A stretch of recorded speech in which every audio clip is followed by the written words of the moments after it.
Welcome to this episode of the Marketing Guides for Small Businesses podcast. I'm Dan Gershenson. As always, I'm joined by Ken Tucker and Paul Barthel, Jen Kelly, and Ian Cantle. We are talking today about power partners and the benefit in having them. You don't have to do this thing called business development alone. You guys may not have sometimes thought about that, but as a business owner, the secret sauce is not necessarily going to more events and drinking a lot more coffee with people, but actually developing deeper relationships with what we call power partners. So we're going to explore that far more in today's show. And I know you've done a fair amount of networking up there in Bradford. And like many of us in our neck of the woods, you've probably gotten a good look for what makes an ideal power partner. So for the folks listening, in your experience, just so we can kind of know what we should look for out there in the world and what makes for an ideal partner, what's a great power partnership look like to you? Sure. And before I start, we have to use like the monster truck voiceover for power partners. Someday. I thought it would be good to start by defining a little bit what a power partnership can look like. Really, it's a relationship between one business with another business that closely aligns with their ideal customers. So let me say that again. It's about the ideal customers. It's not really about even affinity of service, although a lot of times those partnerships can work really well. You have to make sure that you serve the same type of ideal customers. Essentially, there's an alignment between the two businesses where they feel confident in referring to each other. So some examples of that. And essentially, they become referral partners between them. Some examples of that I've seen work really, really well in my world of networking that I do are electricians and contractors, because they can actually send work both ways. Obviously, the electrician often works for the contractor, but the electrician is on the lookout for opportunities to talk about that contractor as well. This is kind of a cool one. And this actually came out of the networking group I'm a part of. A massage therapist, a skin specialist, a hair salon, and a naturopath. And there's even some more beyond that, where these power partnerships have just blossomed because when somebody is actually getting a massage, they're having a little conversation, and maybe it comes up that somebody's not happy with their acne on their face or rosacea or something, right? And so the massage therapist is like, oh, I know this woman, Maya, who can help you out. And then when they're with Maya, they're like, oh, my skin looks amazing, but I'm not really happy with my hair, and it just continues, and it's fantastic. The last example I thought worth saying as well was it's a mortgage broker, a real estate lawyer, movers, and painters. And again, this can have far broader trickle effect, but those are fantastic, because when somebody's looking to buy a home, they're talking to their mortgage broker, and then through the discussions, the mortgage broker asks them, do you have a good real estate lawyer? And most people don't. And so then there's a referral right there to Samantha. And then, when Samantha's talking through the process of closing a house and getting your new house, do you have movers? And then people want painting done, and so on and so forth. But yeah, it's really about finding those, as a business, finding the people that serve the same customers that you're serving. I think that's so huge as far as that process part that you were talking about there. Because sometimes when we sit in a breakfast or a lunch or a coffee with other people, for that matter, we always kind of get, all right, I know who they are and what they do. But once you get into like really what their day looks like and who they have to deal with, you learn so much more about them. I think that real estate one that you're talking about is so big for that, because I just was like, okay, well, the real estate person handles, the closing or something. But I still didn't realize until I talked to one of them how dependent they can be on those other folks you mentioned. Like everything is about that mortgage broker or perhaps even the realtor, and those are the source. Like otherwise, if you look at them in a bubble, you're kind of like, oh, okay, well, I'll see if anyone asks for a real estate attorney. Maybe that happens, but once you get to know everything about their day and what they really, what they do even on a deeper level, I think that's where you start to get some nice referral opportunities there. Absolutely. Yeah. And I failed to mention the realtor in that one ecosystem, and they're a linchpin to that one for sure.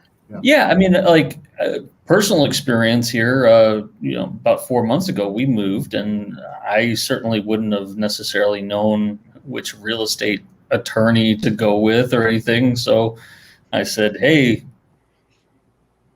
advise realtor, who's anybody that you use, or same with mortgage broker. I was like, I know of them, but I'd rather go with somebody that you know and trust because I know and like and trust you. So it's going to sort of partner up with as many of those kinds of folks in your same ecosystem. Yeah, even a locksmith. Jen, you were right? A good example. Someone I thought of, even a locksmith. Yes, you're someone I thought of who, you kind of took an existing group that you've been a part of in our marketing community that we all belong to. And you kind of created this opportunity within the group to develop your own offering, really. Yeah. Your own offering, your own program, almost a separate business entirely from your own firm. And really, you're serving our group as a partner now. How did that come about? I don't think I've ever asked you that. Where, when someone is interested not only in trying to partner up with folks, but really give something of their self to a group, developing their own offer, their own, program to be a trusted power partner for that service. Take us through that thought process a little bit of how you came about doing that. Yeah, sure. Well, I guess the short answer is it's solving a problem, really, is what it is doing. So the group that Dan is talking about is the marketing consultant group we're all part of, Duck State Marketing Network. And the problem that I see that some, not everybody, but some people have is within marketing, there's just so much to do. And there's so many different skills that are required. And as a consultant gets running their own show, what I have seen is after they get up and running, typically if they haven't decided it at the beginning, they're going to gravitate towards, we do strategy, or we're more focused on, say, websites only, that kind of thing. And what I was finding is there were a lot of people in this group that they wanted their consultancy to be focused on strategy, focused on the big idea, the vision, really going out and helping clients with that. When it came time to actually, that strategy gets sold in, the client says, yes, okay, let's go. That's where they wanted to end, because their good skills and their focus was really on the strategic side of it. Implementing that strategy, while they knew it was important, was something that they didn't want their business to be focused on. And so there was the opportunity. And how I came about with this is the implementation of marketing. And with that, I guess that's a fancy word for, getting it done, everything that needs to be done day in, day out, week in, week out, in order to say, get the mailing out, making sure the social media is happening, make sure the website is, up and running. All of the stuff that happens every day, that is, implementation, maintenance, execution, that type of thing. And just naturally and throughout my own career, that's an area where I have really both gravitated to And it's the kind of thing that you need both, right? You need the good strategy, you need the great implementation. The implementation without the strategy, you're just running around doing tactics. The strategy without the implementation, you're leaving a whole bunch of good ideas just out there hanging, right? So you really do need both. It becoming something that I guess my skill set and throughout the firm, we've attracted the people that have that focus, that dare I say, real love of implementation.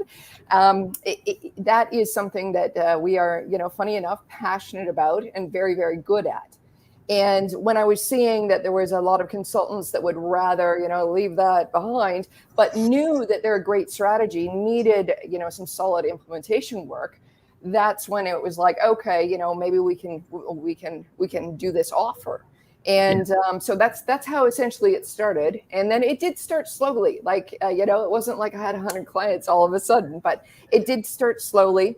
And every client is different, even the consultants in your own network, even though people you network with for years, they're completely different as a client. So you got to make sure that you've got a good rapport there and can execute.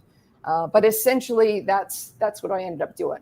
So yeah. But at the very beginning, it's solving a problem that a group of people have. So yeah, and I think that's the big difference, isn't it? Of you took something that was a challenge, a problem, and then worked your way back to how can I make a program out of this? How can I make a solution out of this? Right? I mean, it sounds like if I'm getting it right, it's there a is lot of people tend to do the other way around, where they're like, let's do a program or something, and let's find a problem that this program solves. Where I think the way you did it was just so much more natural. It's already out there. There's a need. Mm-hmm. Now you just have to tailor everything around it so that just feels like a natural sell.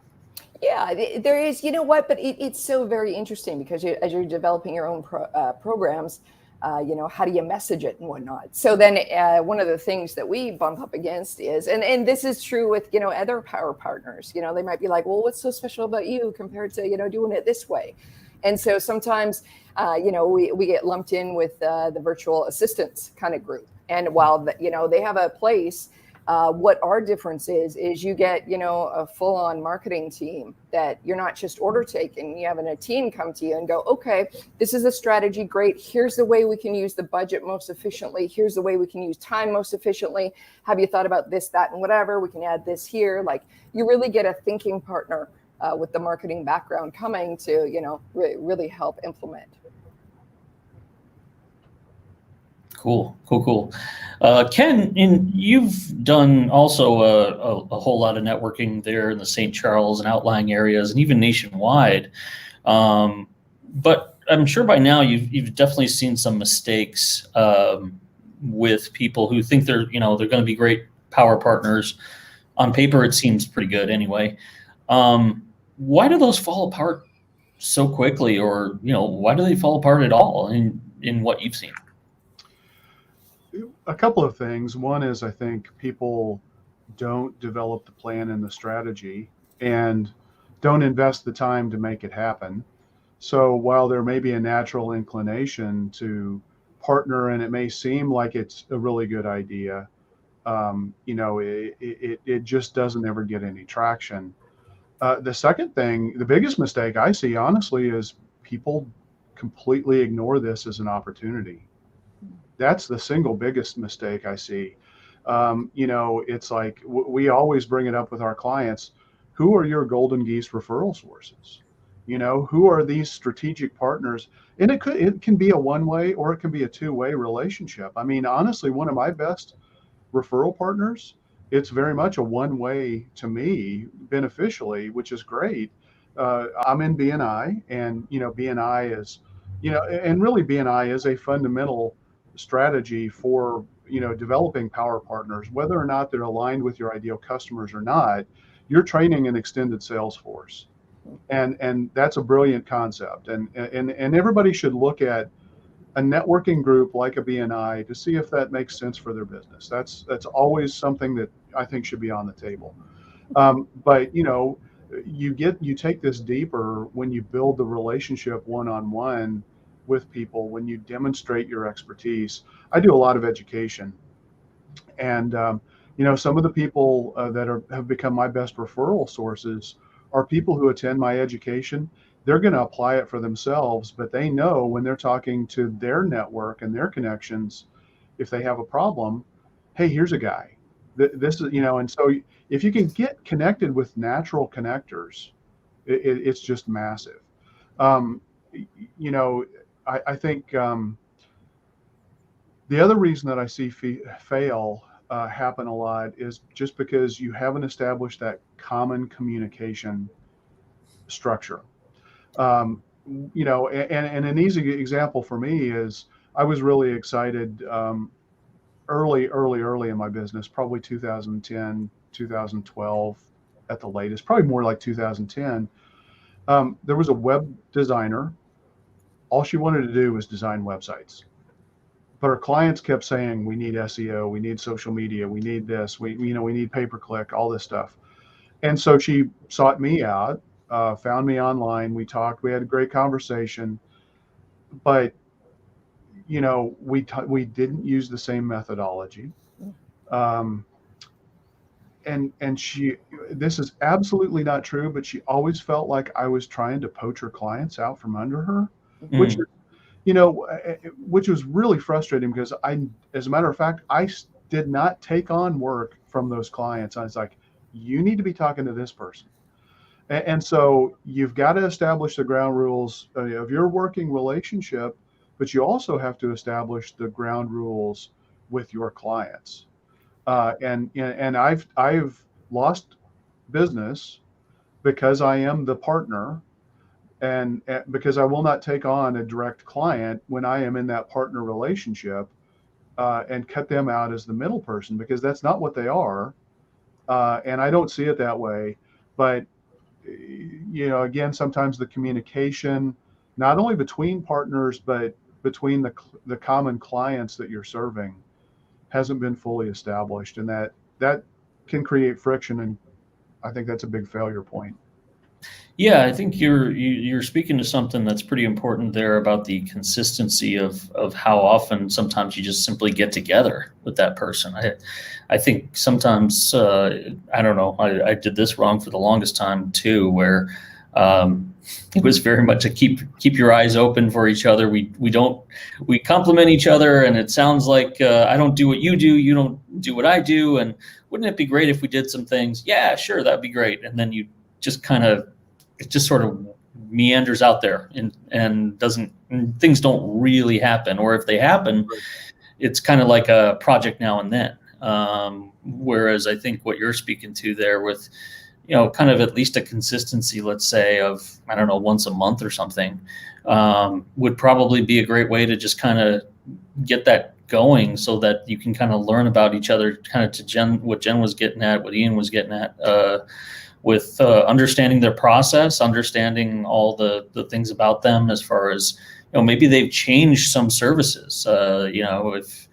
If Jen adds like the service like she did, and you hadn't met with her, you'd be like, oh, I didn't know you were doing that. I could have probably, helped promote that. Right. Yeah. I don't want to make this about BNI, but there's a lot of value in the way BNI runs their organization and the way they structure their meetings. Some of it I find really annoying, but some of it works really well. They have the concept of a one-to-one. So you meet with the same group every week, but the real value is almost always built when you have that one-to-one meeting with people outside of your regular networking event. The second thing that I think is really important from using BNI as an example, and again, you don't have to be in BNI to do this, but it's proven over and over and over and over again that this works. They've got this concept called the power team, and Ian talked about it. The power team is, you build an ecosystem of people who serve the same, ideal client, and they become natural referral partners for each other. And, I'm in a BNI chapter that it's a home services engine, because the realtor and the mortgage and the insurance and the finance people, the what they call the firm in that chapter, those are the four positions. They're a machine to feed everybody else who's in the network. And they get referred a lot back because they're such valuable referral partners. So those concepts, whether you're in BNI, is irrelevant. BNI works, and it works for a reason, and that's because it's a system. And being a system and doing things in a systematic way is the key to making any partnership work. And that system part, I think, for keeping it going after the BNI meeting, I think is so huge. Isn't it? Like, for whether that's BNI, Provisors, M3, all these other ones that are kind of out there, they're all great in their own right, depending on what your comfort level is and the kind of people you want to be with. But even beyond that, to your point, no matter what, whether it's a cocktail reception, kind of a happy hour kind of thing, or it's a BNI breakfast, the thing that I always see that kind of gets dropped is it's the after. It's the okay, let's get this on the calendar right now, and when are we going to get together? Because that one-on-one or that small group, like you're saying, just getting that done with that's the momentum that I think is always the key part of what moves things along in a systematic way. Yeah, absolutely. Paul, I wanted to ask you, as speaking of events, let's talk a little bit about the virtual world, because it's clear we're living in one. There's definitely some talk here and there, depending on the day and the week, of going back to a traditional networking event. But for the time being, they still seem pretty closed off. They don't seem like everybody's, suddenly rushing back to get with each other. Depends on where you live. That's right. So let's assume, for the sake of argument, that for the rest of the year, a networking group, doesn't meet. What are some things that people can do when they're staying virtual? What kind of technologies or tactics do you favor for kind of getting a closer business relationship in a very strictly online world? What are some things that you've been seeing and doing? Yeah, I think that's part of the reality, and I don't think it's ever going to completely go back to the way it was. And even Ken was talking about BNI, even BNI has virtual events now, but there's a few things. There's meetup.com groups. A lot of people are using that. There's, Facebook groups, as much as I hate Facebook. Facebook groups are an alternative to that, and there's community events. The networking events may be closed off. There's still a lot of times community events, and they may be virtual as well, that people can go to, or people can attend. You can volunteer. People don't realize that volunteering, who knows who you're going to meet if you're volunteering to help do something. There's all kinds of online forums, and it is a virtual world, like you said, and that's not going to change. And I think part of it is just connecting with your power partners, your referral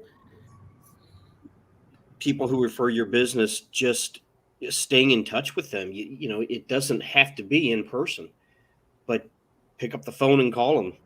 Just schedule a time to get a group together and talk to people. Mm-hmm. Stay in touch. Mm-hmm. It's gonna, because like you said, it's a virtual thing. Yeah.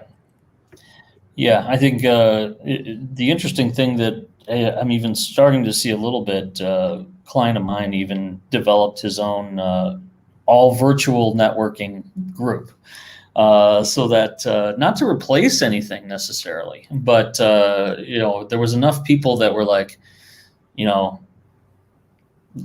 was like when he did it, it was kind of like the unspoken thing was suddenly spoken, where they were like, I really hate getting in a car, and I really hate driving back from a meeting.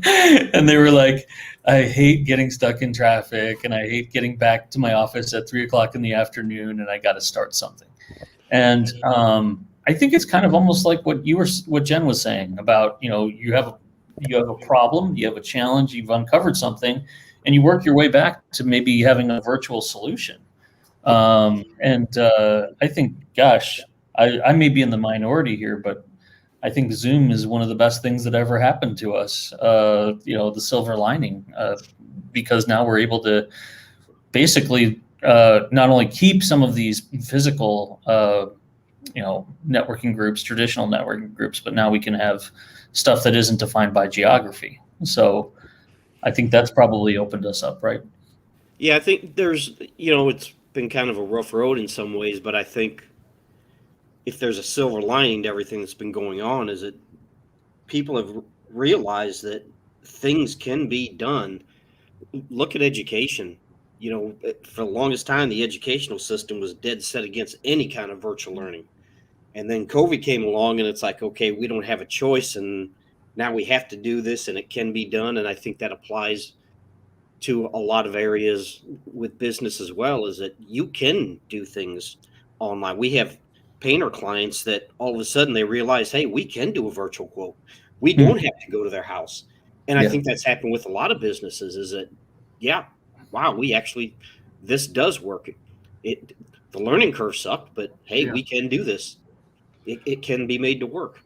Well, and just to kind of elaborate on, the virtual quote kind of a thing, I mean, that actually turns into quite a nice cost savings, because they don't have to give up extra time. They can take on more meetings, and when you're talking about working with painters, I mean, that's a labor intensive thing.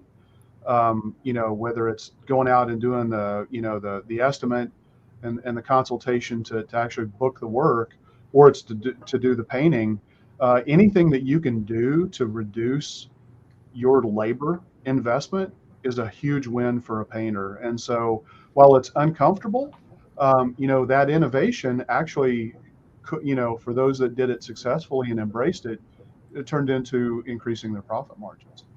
I'm curious, are you guys seeing with painters and other contractors that besides the actual quote stuff going on, so is it possible right now that they're, if the homeowner takes some good pictures, good video, that they're basically being able to accelerate the whole quote and estimate process as a result? Yeah, absolutely. Yeah, Okay. definitely. And part of it, I think, is that what I was surprised about is we had a client that they had this long form, and it for a estimate to paint your cabinets and paint your kitchen. And when they first sent us everything they wanted on this form and the pictures they wanted, and I'm like, there's no way in hell anyone's going to fill this out. And people did, and I'm like, wow, okay. It's like, I was kind of floored that people actually took the time, because this thing was like half a novel, but people filled it out. Yeah. So it does work. People probably wouldn't have done that before COVID. Probably not. Yeah. But COVID has fundamentally changed, consumer behavior too. So you have to embrace it. Yeah. I mean, I think we used to say it was all, things like DocuSign and other stuff like that was around before this, but you're absolutely right. I think that's what we've done now, is we've gone beyond that to totally change up our entire process now, so that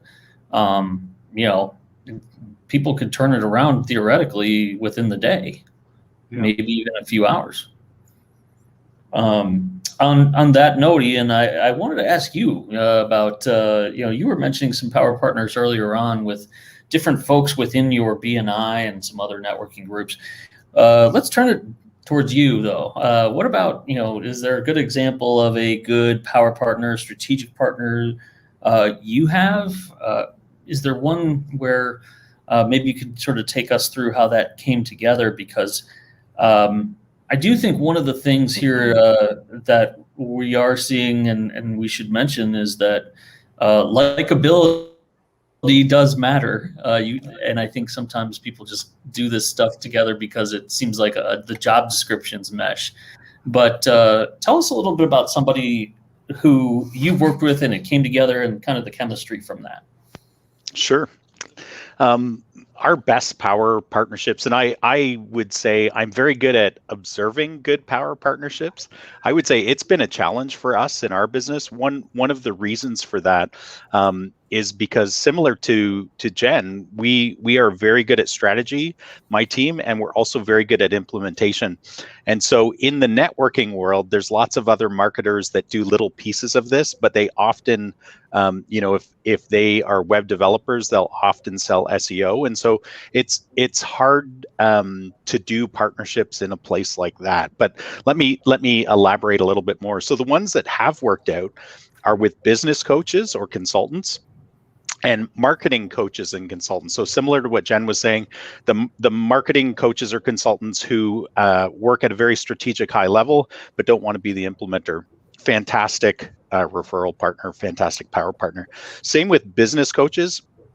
Those guys are talking about with the client how they can improve the growth of the business, and oftentimes they get into processes and how to improve different things within the business, and marketing always comes up, but they are not marketing experts. They might have some marketing knowledge, but they love to bring in a partner like us. But the word likability, I would say yes, most of the time we like each other. What I would actually say is it's more about the word I like to think of is resonance. When you think of kind of musical notes working together and creating a beautiful chord, that's kind of how I think of those relationships when they're working really well. It's when, yes, we like working together, but we have alignment. So meaning they have similar philosophies, and Ken talked about methodologies, but similar ways of treating their customers and growing their customers, businesses. And it's all about developing trust between us as partners and confidence, because we need to be confident that when we send them business and when we introduce them to our clients, and it goes in reverse as well, when they introduce us to their clients, that first of all, they're assured that we are going to treat those clients exceedingly well and that we won't hurt their business with that client or customer. So that's super, super important. And the kind of the last cog in that or criteria, I would say, is non-competing. As I said, kind of at the start, there's lots of businesses that kind of broach or bleed into other areas of marketing. And we've looked at partnerships with those people. We've looked at supporting them because they don't have the expertise we have in a lot of areas. And those never work because either they feel like what Ken was saying, they feel like you're poaching their clients, even though you're not, or you feel constrained because as the strategic marketing team, you're actually not able to implement and help that client as much as possible. So yeah, I would say non-competing, like-minded, individuals who resonate with you and resonate with the target customer, and provide supportive services for each other. Yeah, and that in the group, networking group of any kind, I think that's always kind of that challenge, isn't it? Where you're doing some things that you could kind of say from time to time overlap. And we had that very situation go on in a networking. It's a group within a group that I run for marketing, and there was a lot of that early on in the first few months where it was like, hey, tell me what you do best, and someone would say something and then they would be like, oh, well, but I do that too, by the way. I do that too, and I do that too. And so suddenly they were trying to grab all that. They didn't want to limit themselves or something. And it very quickly became something where I said, hey, I know you all can do a lot of things. What is it that you do best? What do you love to do? And if we had to absolutely bring you in for one thing, what would that be? And so I do think you, whether you're the coach of a group like that, you kind of have to hold their feet to the fire and say, okay, this is it. What is it that they come in the door for? If I had to choose one thing, I know you're full service, but just tell me, what is it that you're known for? What's your claim to fame? And it just makes it easier. But we didn't get there without a lot of work. I mean, I think it probably took 6 months for somebody to finally give in and say, okay, I'm this, you win. Like, I don't have to be doing this or this or this. But by the way, I still do it just in case. So it's constantly, I mean, I'm not even exaggerating. It's constantly like, just, okay, I know, but that's this guy, that's this person, everybody play nice, so. And I should mention, you had asked me, and I didn't answer it. I forgot to, but you'd asked me where these relationships started, and both of them started. Both of those types of relationships started in a networking group. One was a local networking group, and one was in an international networking group of a different kind. But it was because of the consistent. Nurturing of those relationships and sharing what we do over time and how we might align efforts. It takes work and it takes time because you're building a relationship. Yep. Jen, same question for you in a way. I'd love to know any particular power partner that you've had and how that came about and what makes that so special. But among us, you're the one who's probably closest to being a true blue project manager. I know that from experience. And so part of, I think, what makes the power partner relationship work is keeping them honest and tracking and holding them accountable, and the communication and all the good things that everybody here sort of mentioned. But when the rubber really meets the road for that, what kinds of things do you recommend for keeping that power partnership on track based on either things that you've had with your own business or things you've seen from others? What's a good piece of advice for folks who really not only want to have after the honeymoon phase of the first month or two, okay, isn't this great? We feel great. And then give us a glimpse of what it needs to succeed for month 6, 9, and so on. Yeah, absolutely. Before I answer that, I just want to jump on what Ian said. And Ian, you say it so eloquently, but there's you do. But there's one thing I have to jump in about power partners and that kind of thing. Like, everything sounds great and all that until we have to exchange money. You know what I mean? Until there's any kind of deal here. You're going to do this for my client.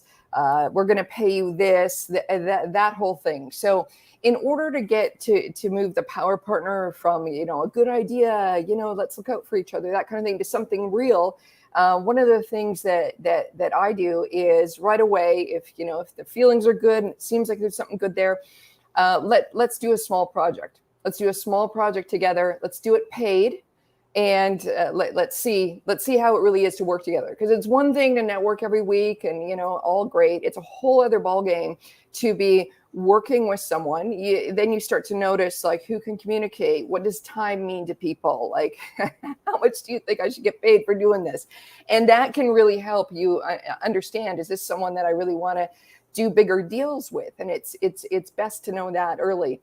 And oftentimes, more times than not, it does work out, and it just allows you to get that communication. And, when I say 30-day terms, let's pay on that. When I say, my client needs this by this date, that's not a suggestion, that's a deadline, So it allows you to work out all those kinks about how you're both coming to a project before you go and, get the big whale project. So with that, just wanted to add in that reality, if you will. So, but you asked about, so I'll answer a couple things about project management and about the power partner. One of my best power partners is someone who is in sales, a total sales focus.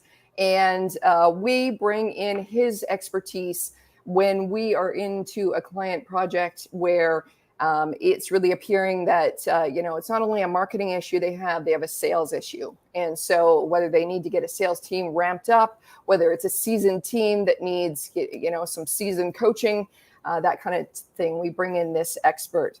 And the way that we started as well was just like that, with a small project, just really seeing how it could go. I think he would laugh if I said this, because, with salespeople, a lot of them, they could talk up a blue sky and everything will be great, right? But let's just see how it actually is. So we started with a couple of small projects.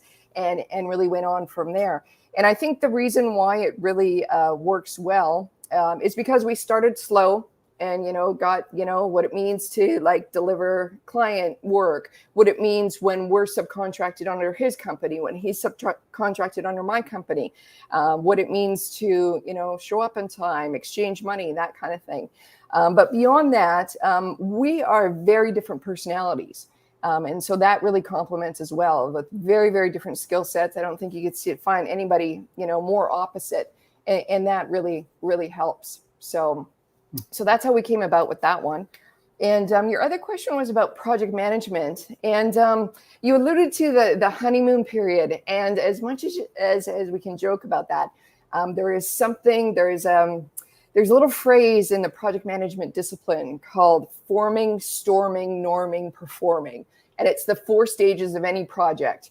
And, so you come together, you form, it's the honeymoon period, right? Everything's working out. Then you go through storming. And that's where, rough seas, communications isn't so great. You don't think Bob's all that great to work with anymore. People aren't giving you the right information. They're expecting you to mind read and get something done in 4 minutes, like all of that mess. And then you get into a regular way of working, and then you can really, shoot the lights out and go and achieve your goals. But I think one of the most important things to realize about running a project or being part of a project beyond the timelines and whatever, software you're using is there's going to be that time. So if you're embarking under the honeymoon's over, all is not lost on a project. It's just the natural way any group of people are going to come together and, work things out and then carry on. And the thing is, unfortunately, you can't skip that stage when you're, starting a work relationship with a group or with someone else. And that phase comes in very different times. So sometimes you might have a honeymoon period for 6 months, and then it feels like you fall off the cliff. Other times it's 6 days, and you just wonder, like, what did we do? Did we sign on to the wrong project? So my piece of advice there, I know it's not, you press this button in teamwork and all is good, but is to really understand that that you got to work through a little bit of the bumps and the annoyances in order to, to really get going with a project. And that's super important. And it's a stage that you just can't skip, no matter if you want to. And I often want to. I want the honeymoon phase. I want the performing phase. I don't want any conflict. Actually, just one of the last things is it's around I guess the perception of time or the perception of how long things take. So to be fair, if someone hasn't done the actual nitty gritty work that you're doing, and I don't mean nitty, like it could be nitty gritty as it's very detail oriented, or it might be a huge strategy project that you're on. Folks, your clients, your other partners might think that, can't you just do this? Won't it just take you 20 minutes? Won't it just take you a little bit of time? And so the boundaries around the actual time it takes to do certain work, and if you're, piling on other work, those timelines just have to move. Like, as good as we are, we can only do one thing at once. And sometimes that can be, it can be a difficult conversation to say, you gave us these 47 things to do this week, in addition to what we're supposed to be doing. Something's got to shift. Here's how I think we're going to do it. But you can't be scared to have that kind of conversation. Even if you want to, over deliver and do the best client service you can, you really have to have that conversation about like what actual work can our people actually get done for you in the time that we have. Yeah. And Ken, I want to pick up on something that Jen just said here, which is talking a little bit about some tracking and things like that to kind of gauge the health of the power partnership. It's funny when you were talking about teamwork, Jen. I have to say this is there was a few weeks ago I switched project management systems and I went to Monday.com, and I'm going on and on about it. And it does this and it does that and it's so great and everything. And I thought she would be like really, like, oh yeah. Oh, me? And then right. and then she sits there and she goes, you still have to actually do stuff with it, right? Like, you still have to actually use it. You can't just push a button. Like you can't. You kind of have to keep using it all the time. Like, yeah, I know. It was like, but it was totally needed. It was totally needed. So, but then, what's some things when you're looking at, speaking of tracking and things like that? How do you judge, in your opinion, how a power partner is ultimately landing as far as, okay, I think this is going to be a great ally, or it's sort of in between, or just not a partner at all? What are some things that we can kind of look for in terms of gauging that the relationship is just continuously healthy and continuously a win-win for both parties? Yeah. So before I answer that, Jen, you just took me back to grad school with the storming, norming, performing, and norming. I immediately thought of my small group communication class as in my grad school. So anyway, tools are essential, I think, for this. Jen mentioned teamwork. You mentioned, Monday.com, whatever you're going to use for a task / project management tool, collaboration tool, whether it's Slack, whatever. You got to have something like that. You both have to be using it. You have to contribute to it. Could be a Google Sheet, anything that allows you to track and make sure that both partners are upholding their commitment. I think CRM is huge too. Every time I get a lead, I track the lead source. Did it come from a power partner? Did it come from a networking organization that I've got a loose association with? And then I track to see which of those turn into actually being booked revenue. So I think those are important things that you can do. I think, again, though, it just comes down to communication. You got to get the tool set. I would like to kind of talk about, one power partner relationship that exists, and that's actually this group. The genesis of the Marketing Guides for Small Business was actually a couple of marketing consultants coming together, deciding that they wanted to write a book and use that book as a way to build authority and probably for some lead generation. That evolved into, creating this podcast. But as a part of that, it doesn't always need to be about generating revenue for each other. Sometimes it's helping each other work on your business. And that's really, kind of what the genesis of this podcast was. And the book that we collaborated on, it was just, how can we help each other help our businesses? It's not like, can I pass this referral to you? Can I get this referral from you? Kind of a relationship. It's, how am I going to be able to partner with other people that can help me work on my business and take it to the next level that I want to? And so I just wanted to point that out, because it's not always about revenue. Sometimes it's about building the business you want. Sometimes it's about helping you improve the operational experiences of your business. Mm-hmm. No, good point. And I forgot about the book as power partnership too. That's a great thing. You'll never forget that once you power partner on that kind of thing. Yeah, absolutely. So Paul, I'll let you have the last word here, because I know one of the things I wanted to ask you about, you started to mention was education for your power partner, as far as getting them up to speed on all the things you do. And what I'd be curious about is kind of how you do it when you're working with somebody that you think, and Ken, any of you jump in here, with how you just constantly sort of educate people so that they can speak or put your best foot forward, I should say, when you're not there. How do you guys go about doing that? Well, I think that in the very beginning, it's setting expectations and making sure they understand what your ideal client is. It's not necessarily anyone with a bank account, as we joke about, but they have to know who your ideal client is, because if they don't know that, then you're going to wind up with a bunch of referrals that are worthless. And create goals for the partnership. What are the objectives? What do you need out of this? What do they need out of this? And if they're going to be a marketing partner, then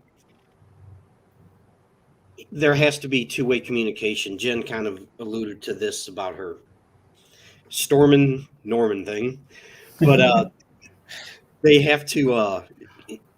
You have to communicate. I think is the most important thing. They have to know what you need. You have to know what they need, because without that, it's just not going to work. It's not going to happen.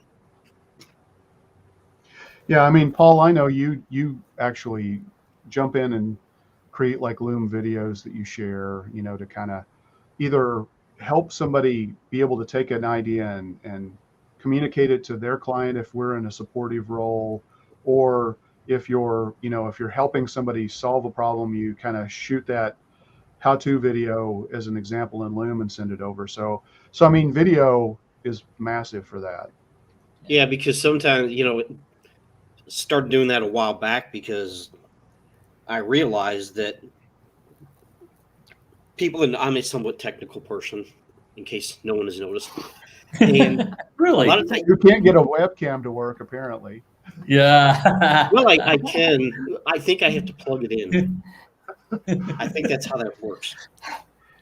But a lot of times you can't communicate these things through email. And yeah, sure, you could pick up the phone and talk them through it. But if you create that video, they have it and they can refer back to it. Or a screen share, you know, or remoting into their PC. I mean, there are a variety of different things that that you can do in those examples. Yeah, Definitely. for sure. Yeah, I don't know if it's this is the best analogy, but this is the one I always use when I'm thinking about how to educate people I'm working in collaboration with. And it's because usually the challenge I see, and this is just for my business, other businesses may have different challenges, but the challenge that I face, and I think probably everybody on this panel does, is that people pigeonhole you. They have a lens at which they look at especially marketing with. And so, and this is kind of a funny analogy, but in my BNI group, I've been meeting with some of the same people for 6 years now.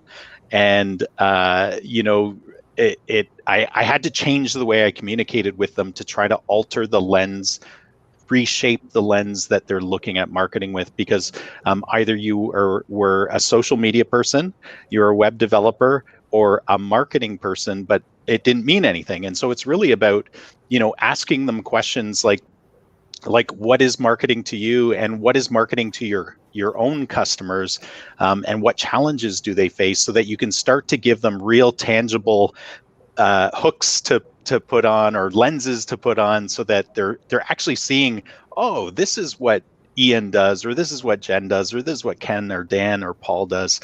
Really equipping them to see the world a little bit differently, so that they can help their clients by bringing you into the conversation at the right time. Absolutely. And speaking of bringing the conversation in at the right time, I think this is the right time to say thank you very much for you know, letting us go overtime a little bit here. But I think this is a very, very important topic. And I think just remember, you never really have to do new business development on your own. Find the right power partners, much like all the folks on this call have alluded to with some of the ones that have been successful for them. And I bet you know, with a little bit of work and a little bit of commitment and purpose, you'll find exactly the right group of power partners to accelerate your business forward. Thanks again, and we'll see you next time.